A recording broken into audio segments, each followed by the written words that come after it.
오늘은 불안한 마음, 평안한 마음이라는 제목으로 오늘 말씀을 생각해 보기를 원합니다. 21절을 보세요. 같이 보죠. 시작. 예수께서 그를 보시고 사랑하사 이르시되 내게 아직도 한 가지 부족한 것이 있으니 가서 내게 있는 것을 다 팔아 가난한 자들에게 주라. 그리하면 하늘에서 보화가 내게 있으리라. 그리고 와서 나를 따르라 하시니. 아멘. 오늘 말씀에 보면 예수님께서 불안해하는 이 부자 청년을 사랑하셨다고 기록되어 있죠. 여러분, 예수님은요, 주님을 찾아오는 모든 사람을 귀히 여기시고 용서하시고 언제든지 다시 시작할 힘을 주시고 사랑해 주시는 줄로 믿습니다. 예수님을 찾아가는 것, 이게 신앙의 시작이에요. 예수님을 찾아가는 것, 이게 회복의 시작이에요. 예수님을 찾아가는 것, 이게 축복의 시작이에요. 기독교의 힘이 어디 있는지 아세요? 바로 용서에 있는 거예요. 용서. 어린 자녀가 부모 밑에서 건강하게 행복하게 살 수 있는 비결이 뭔지 아세요? 어린아이가 잘해서가 아니라 부모가 자녀를 끊임없이 사랑하고 용서하기 때문에 그런 거예요. 말 듣지 않는 자녀를 용서하기 때문에. 용서를 하지 않았으면 벌써 우리 자녀들 살 수 없었을 것입니다. 용서하기 때문에. 그게 부모의 능력이고 힘이고 자녀의 자랑이에요. 기독교의 힘은 용서에 있는 거예요. 사랑에 있는 거예요. 하나님 우리에게 끊임없이 다시 시작할 힘을 부어 주십니다. 어떤 죄인이라도 어떤 악인이라도 진심으로 회개하고 주님께 나오는 자는 언제든지 용서해 주시고 다시 시작할 능력과 다시 시작할 힘과 다시 시작할 길을 열어주시는 줄로 믿습니다. 그 예수님이 말씀하십니다. 그런데 네가 율법도 잘 알고 성경 지식도 있고 행함도 있지만 너에게 한 가지 부족한 것이 있다. 그게 뭐냐? 네가 가지고 있는 재물을 다 팔아서 가난한 사람들에게 나누어줘라. 그리고 와서 나를 따르라. 이 말씀의 의미가 뭘까요? 예수님이 물질을 부정하시는 것입니까? 예수님이 개인 재산의 축적을 부정하고 계시는 건가요? 예수님은 물질을 나쁜 것으로 보고 계시는 건가요? 부자 되면 안 되는 것입니까? 그렇다면 왜 예수님은 부자인 아리마대 요셉을 사용하셨을까요? 그렇다면 왜 예수님은 부자인 마가의 어머니 마리아의 집을 교회로 사용하셨을까요?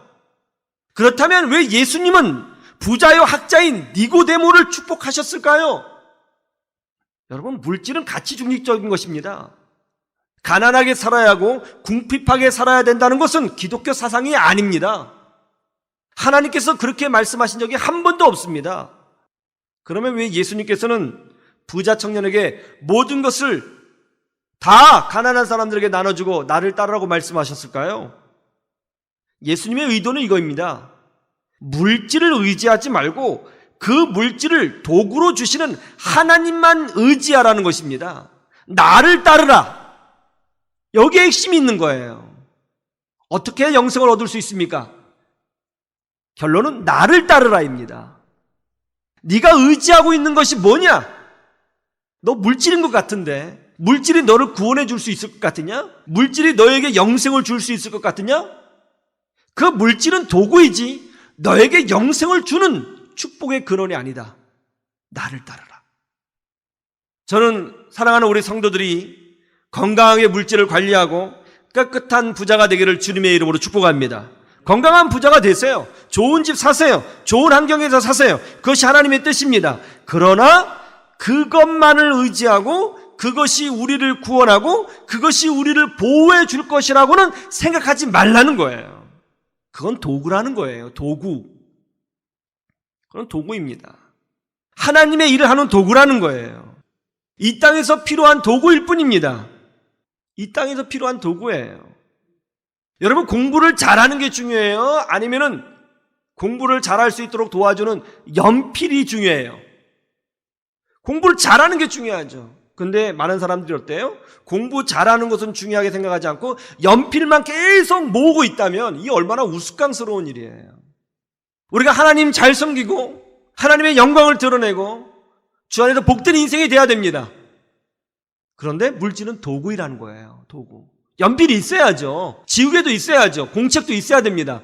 그런데 그것을 위해서 살면 안 되는 거예요. 물질이 우리를 지키고 물질 때문에 우리가 하나님의 자녀가 되는 것이 아니라 하나님이 우리를 지켜주시고 예수 보혈이 우리를 하나님의 자녀로 만들어주셨고 하나님이 우리에게 축복의 근원이 되시는 줄로 믿습니다. 하나님께서요, 우리들을 축복해 주실 때는 10년 걸려서 모을 재산을 단 하루 만에 주실 수도 있는 거예요. 그러니 물질에 사로잡히지 마시고 오직 예수님에게 사로잡혀 복된 인생 사시는 여러분 되시기를 주님의 이름으로 축원합니다. 22절 말씀 보시죠. 22절 같이 볼까요? 시작. 그 사람은 재물이 많은 고로 이 말씀으로 인하여 슬픈 기색을 띠고 근심하며 가니라. 이 사람 안에 또 다른 불안한 마음이 있었어요. 구원받지 못할 수도 있겠구나. 어떻게 영생을 얻을 수 있는가? 여기에 대해서 불안한 영적인 어떤 불안증이 있었는데 또 하나가 뭐예요? 물질을 다 잃어버리면 뭐 먹고 살까? 현실적인 불안함도 있었다는 거예요. 영적인 불안함과 현실적인 불안함. 내 재산을 다 나눠주면 나 뭐 먹고 살지? 그런 불안한 마음이 있었다는 거죠. 이 부자 청년의 가장 큰 문제점이 뭐예요? 하나님이 역사의 주인이시고 하나님이 모든 축복의 근원이시고 구원이시라는 사실을 진짜로 믿은 것은 아니라는 거예요.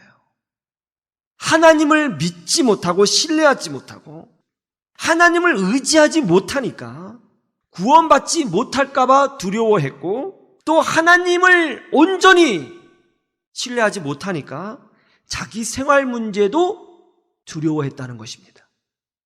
불안한 마음은 어디서 오는 것인가? 바로 불신앙에서 오는 것입니다. 하나님을 전적으로 믿지 않냐고 신뢰하지 못할 때 우리 마음에 불안한 마음이 오는 것입니다. 세상은 항상 불안하죠. 병 걸릴까봐, 망할까봐, 죽을까봐, 잘릴까봐, 잘못될까봐 항상 불안해요.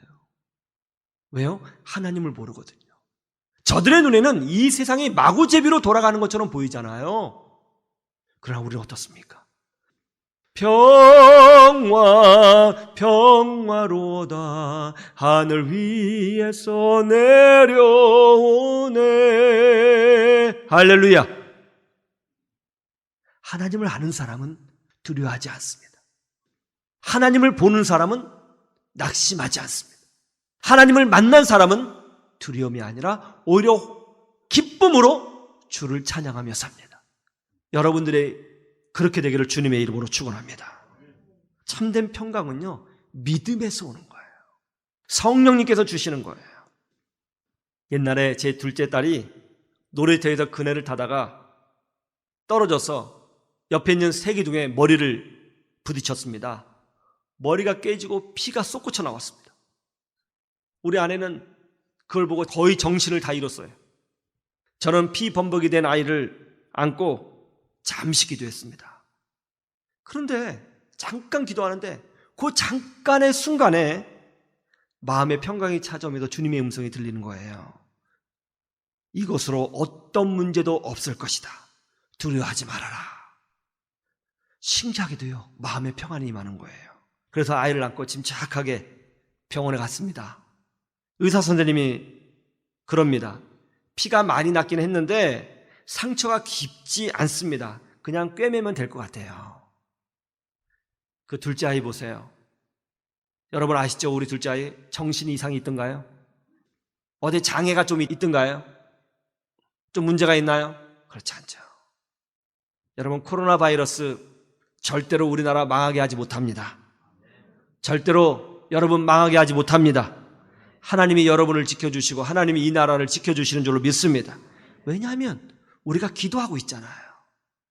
믿음이 충만하면 불안이 사라져요.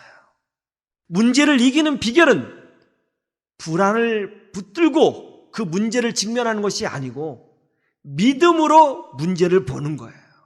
그러면 제대로 보이는 것이죠. 여러분, 믿음이 능력입니다. 이 믿음으로 이 어려운 때에 하나님께 영광 돌리는 여러분 되시기를 주님의 이름으로 축원합니다. 축원합니다.